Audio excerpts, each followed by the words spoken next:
Welcome to this Zentangle Quickie. My name is Heather Hartwick Gladden. I'm a Certified Zentangle Teacher. And today we're going to take a look at the tangle Sonila from CZT Barbara Duel Johnson. I hope I pronounced that right, Barb. Okay. Oh, this is such a cute flowery tangle. All right. We're going to start off in the center of wherever you want this, with an orb, and then on the inside of it, kind of like a, tic-tac-toe, but we'll just do some straight lines going one direction. It can be a little curved if you want. They don't have to be real exact, which is so lovely, right? Okay, now the next step, and I did take some liberties on, liberties of explanation or example on my version of the step out. And just because I always want to remember, well, actually I don't even need to always remember, because sometimes I'm like, well, how am I going to approach that stroke?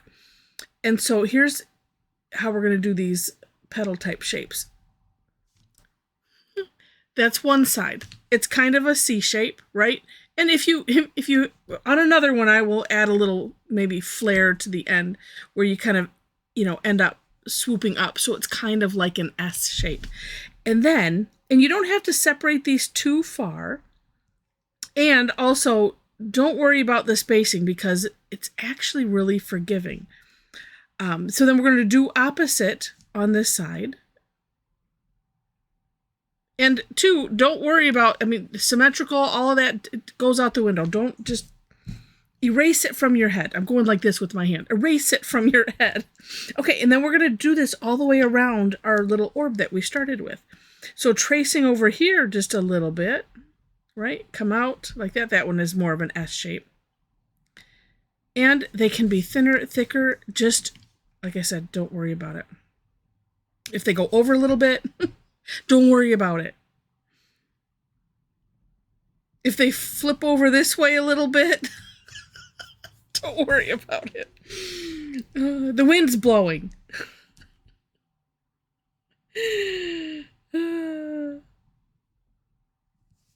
All right. And if you ended up with, and I don't know that you have to have 5 petals. You can have as many as you want. It's all good. Because as I was playing with it, I'm like, oh, it's getting a little tight right here. But then remember, of course, tracing over, that helps. And as you trace over, you kind of, we're already going out, right? So then you just continue the S shape.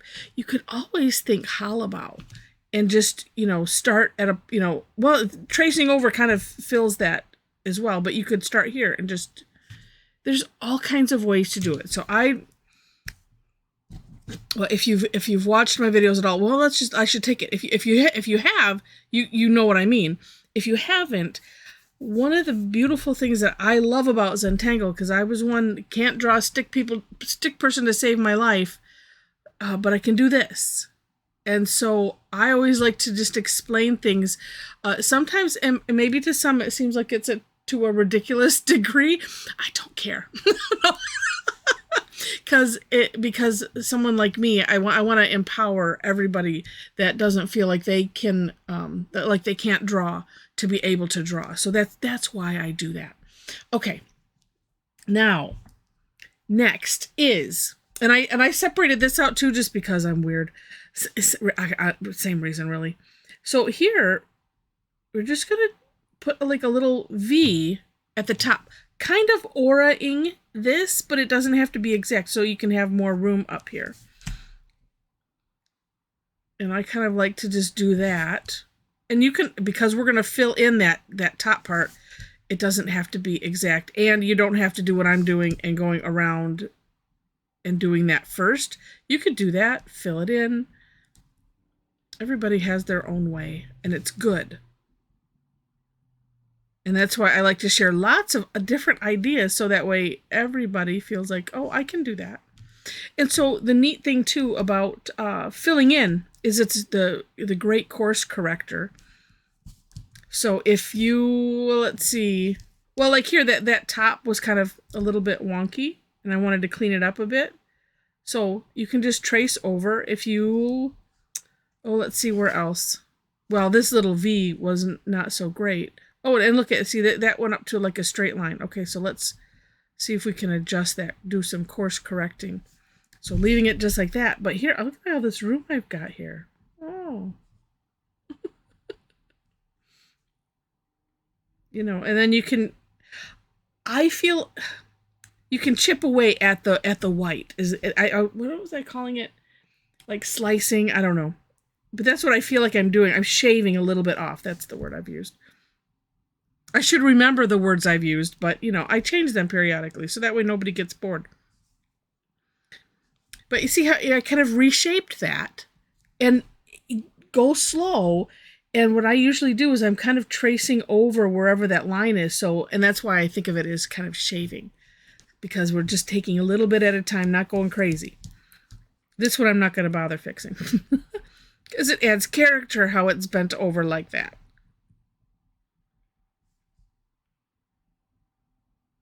You know, and then you can work these down, you know, however you wish, you know, just so that way it's kind of blending in.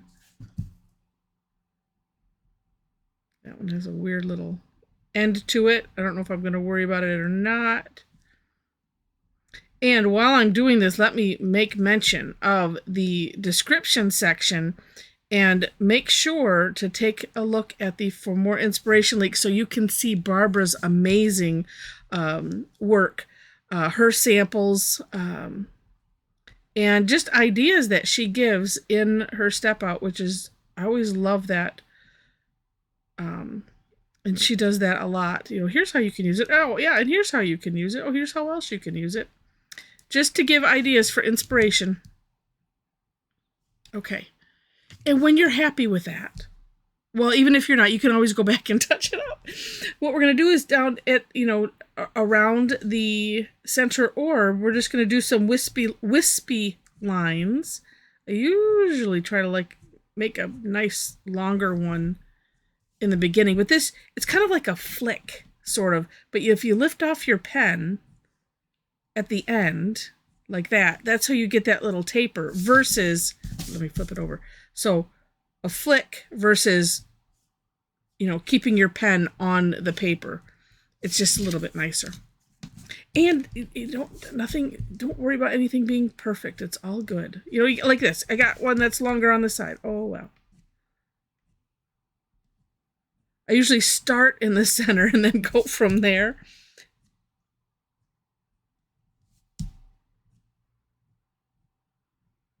And just however many you want. It's completely up to you. And that's it. All right. But then, of course, you can have more fun with it. And that's why taking a look at Barb's Step Out is a great idea, because she has, you know, shows where you could add a stem to this if you wish. You could add, she kind of has like a curvy line going in, you know, into a little bit of a spiral. Or you can add a leaf type shape, whatever you want. That part is up to you. Now what I'm going to do with the shading here, we're going to start with just going around that center orb.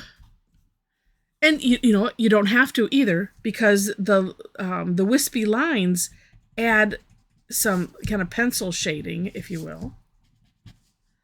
And I'm just bringing it out.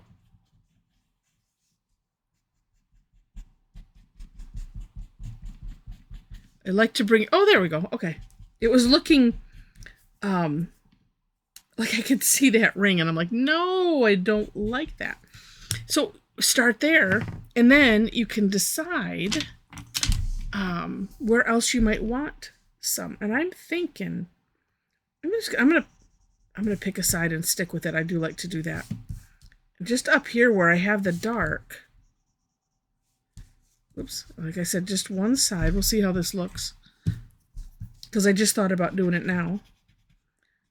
And I do think it's rather fun to, you know, you get an idea and just go with it and don't worry about it.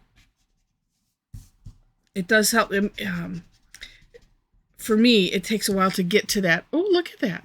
That kind of that state, because it goes with the, there's no such thing as a mistake. And so I guess I like to just like test the waters or something. It's like, well, let's just see. Can I, I have this thought and I'm just going to do it and we'll see what happens. And then if I don't like it, we'll see how I get out of it. So that's how my brain is kind of working. But I like that it kind of gives the impression of a little bit of a fold with it being on the one side. I like it. And something else, if you're new to Zentangle and you're like, I don't know about that whole shading thing and or whatever aspect it is, don't worry about it. And that's it. I know that's easy to say. Take small steps. It's all good. And I do like to emphasize that.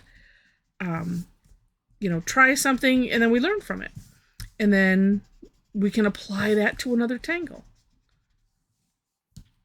And after a while, because I've been doing this for 12 years. Yeah. And so it's absolutely amazing.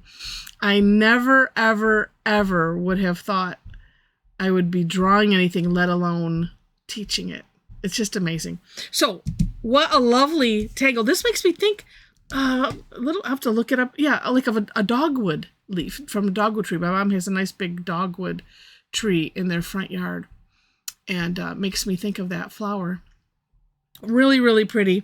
All right. And so if you've enjoyed this, and I hope you have, please click on the like button. And if you liked it enough to see more, would love to have you be a subscriber to the channel. In the description section, I mentioned links to step outs. And then also below that, ways to connect with me. It's my link tree, and that has a bunch of links on it. So you will find a link to my website where you can follow my blog and see all kinds of other things. You can see the types of classes that I teach and things like that. I do have several links there for following me if you're interested in classes. Also, Facebook page, and we have a Facebook group. So if you'd like to, hang out with a bunch of Tangle addicts, we'd love to have you. There are 4 questions that you have to answer once you click that link in order to gain entry, just so that way you know. And let's see, what else is on there? I mentioned the classes, the Facebook group. That is probably of the most important, that just because we have so much fun and it's just fun to bring more people into the party. Let's see what else. I think that's it. So with that, thank you so much for watching, and I wish you happy tangling.